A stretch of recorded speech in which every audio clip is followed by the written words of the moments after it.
Yang pengen banget aku tanyain tuh emang nggak ada satu hari pun dia tuh sayang sama anakku gitu.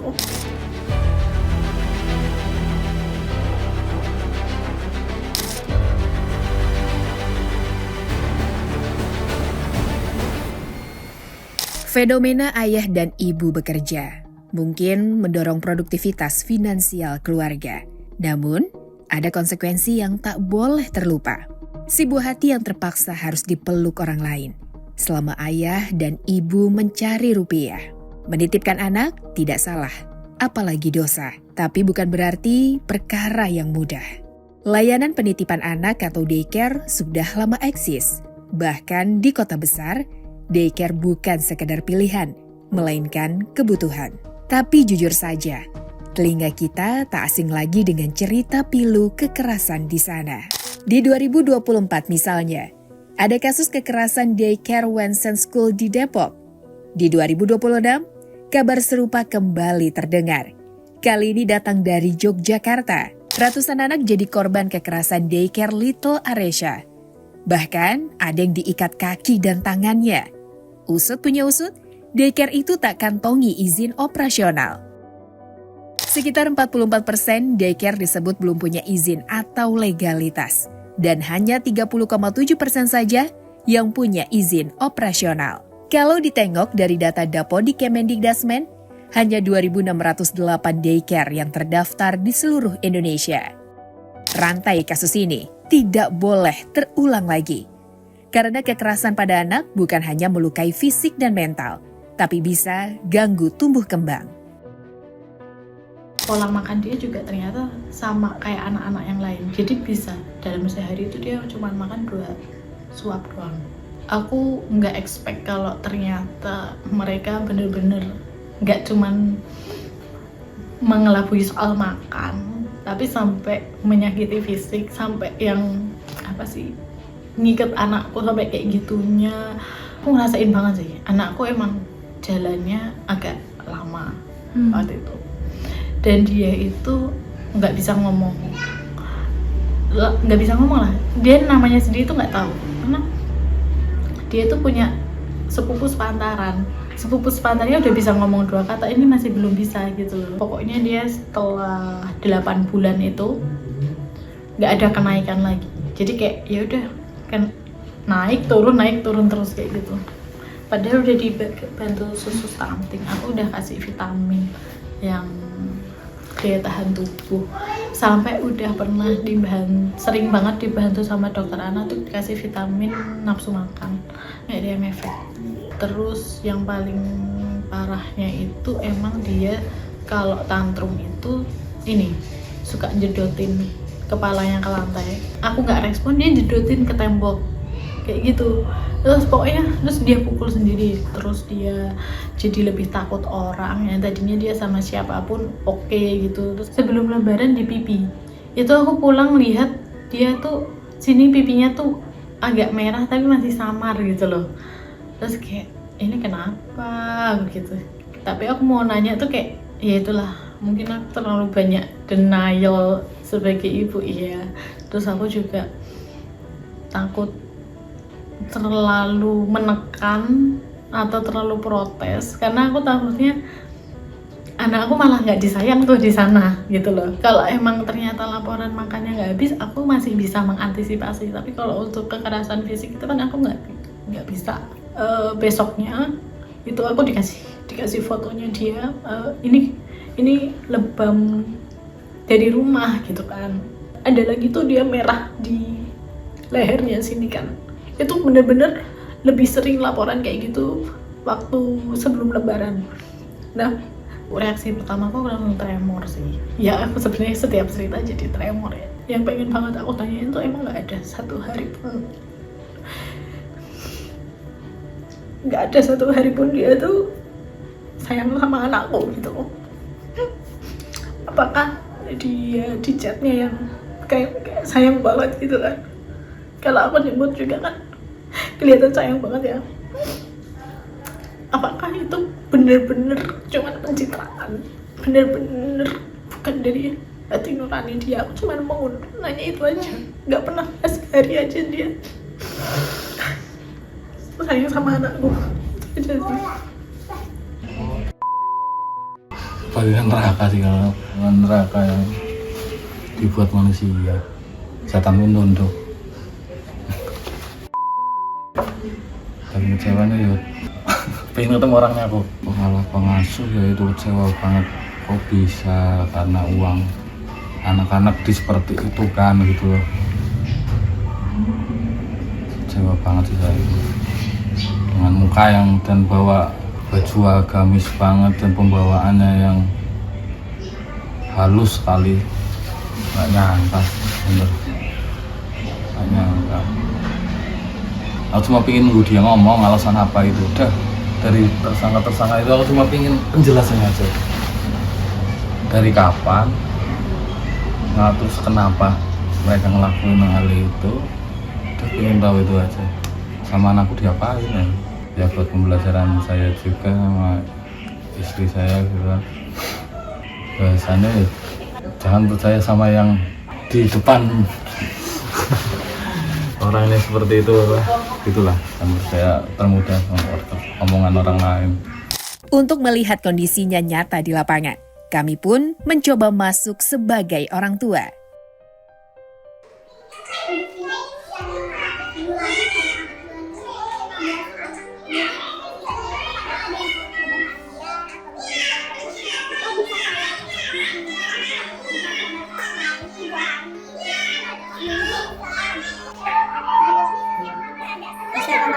Oh iya. Dan aku bisa lihat urutannya ya.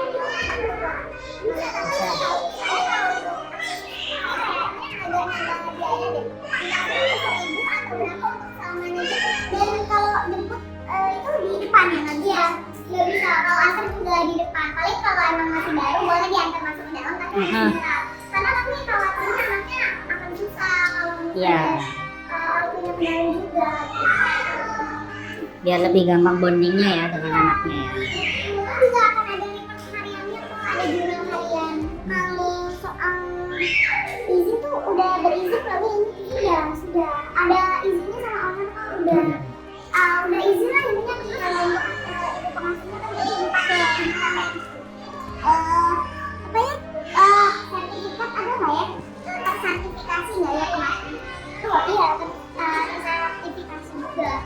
Sertifikasinya kalau boleh tahu kayak gimana? Kalau itu kebetulan saya udah kurang tahu karena itu kan menyangkut ke owner ya dan privasi maksudnya pribadi ibu pengasuhnya gitu. Wah ini anak sih udah dipantau CCTV kok. Pasti worry banget ya. Iya.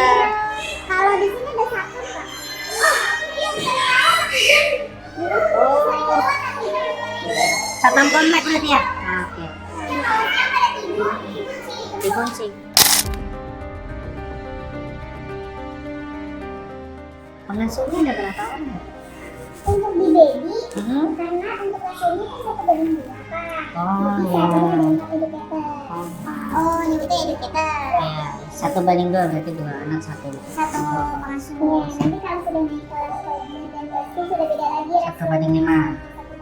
Ombak. Selama anakku di sini tuh aku bisa panggil CCTV nya. Jadi untuk hasil CCTV ini nanti hanya di salah satu aja. Oh. CCTV ini bisa bukan CCTV yang suara man. Oh. Bisa menjangkau. Berapa kamera? Kita setiap ruangan Ada. Iya, jadi ada Dan ruang tengah itu tadi ya. yang bermain, gitu. Ada taman juga harus kan ada. Tapi kalau misalnya memang butuh suara, misal lagi kangen gitu, nanti bisa dibantu dulu. Tapi nanti kita dapat nomor pengasuhnya atau enggak ya? Kenapa? Nomor pengasuhnya.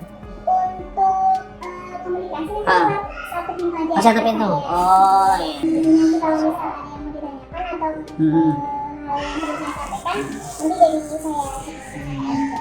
Ya, karena aku anak pertama ya maaf ya.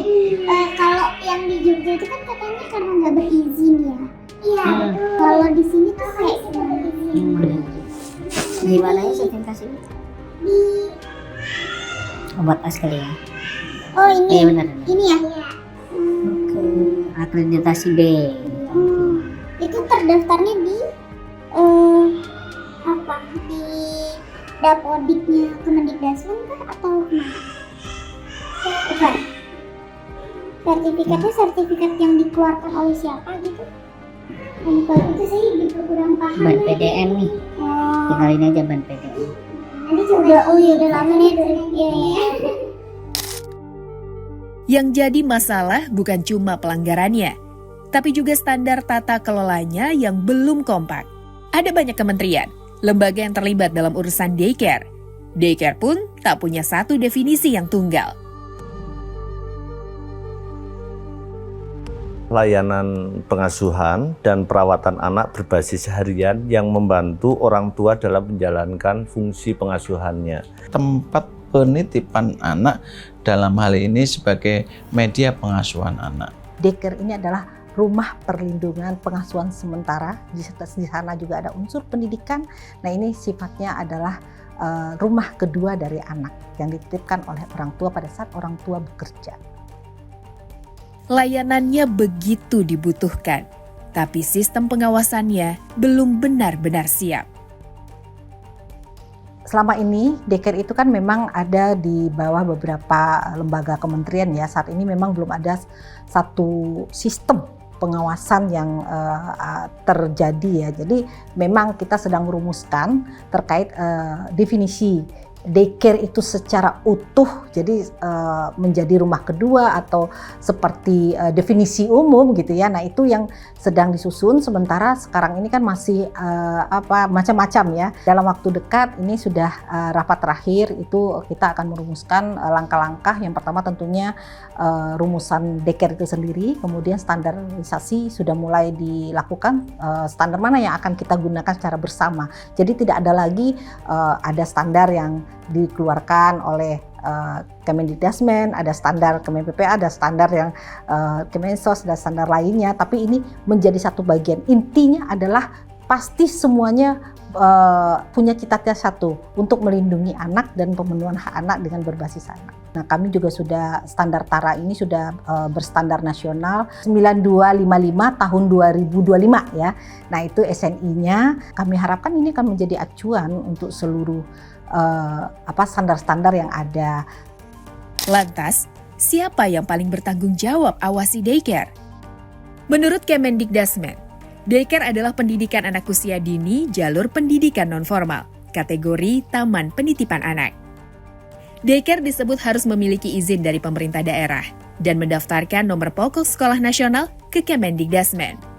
Keberadaan otonomi daerah ya, memberikan kewenangan kepada daerah untuk mengatur ya, izin layanan PAUD, baik itu TPA, ya, KB, TK maupun SPS itu ada di pemerintah daerah, jadi di kabupaten kota. Jadi kalau kembali ke pertanyaan siapa yang paling bertanggung jawab terhadap layanan TPA, ya lembaga yang memberi otoritas pendirian izin TPA tersebut.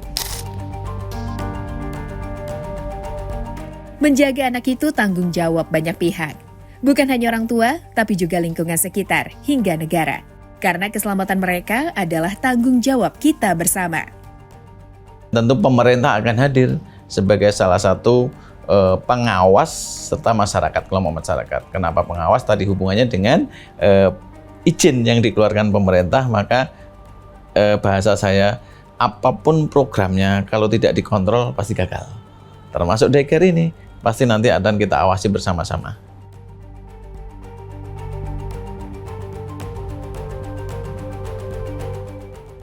Pengawasan memang penting, tapi apalagi solusi yang akan dilakukan? Sedang menyiapkan satu dashboard. Satu dashboard, karena begini problem kita ini, Indonesia ini bukan problem ya, ini tantangan kita. Satu, Indonesia ini kan ya, kita ini kan sangat beragam ya. Jadi dashboard menjadi penting, karena dashboard akan sangat membantu. Dan kemudian pengawasan bukan hanya dari pemerintah, dari masyarakat, dari beneficiary, dari orang tua penerimaan manfaat, termasuk penggunaan teknologi. Kita memikirkan betul bahwa ini sebagai public goods. Ya. Public good yang disediakan oleh pemerintah for all itu. Nah, ini yang tentu saja kita harus pikirkan karena konsekuensinya kan panjang ya sebagai public goods. Ini adalah isu yang sangat penting bagi kami menjadi public goods yang accessible. Dari wawancara yang kami kumpulkan, ada sejumlah tips yang bisa kamu pakai saat memilih daycare untuk anak. Daycare tumbuh karena tuntutan zaman, sebab para orang tua harus bekerja untuk penuhi kebutuhan. Ketakutannya ya kalau sama orang lain ya gak percaya sih ya. Sama daycare itu kan gak percaya sih ya. Jadi untuk sementara ya anaknya dititipin tempat orang tua dulu buat sementara. Nanti kalau mungkin udah TK atau SD gitu lah sini nggak apa-apa lah udah. Itu jelas sih, nggak cuma daycare sih. Aku jadi mau pakai pembantu pun aku juga nggak percaya gitu loh. Jadi kayak menurut aku ya nggak ada yang bisa dipercaya juga. Akhirnya aku mutusin buat dia sama orang tua aku aja nanti. Hingga hari ini, ribuan anak masih harus dititipkan. Jadi, perbaikan daycare tidak bisa hanya berjalan, tapi harus berlari mengejar ketertinggalan.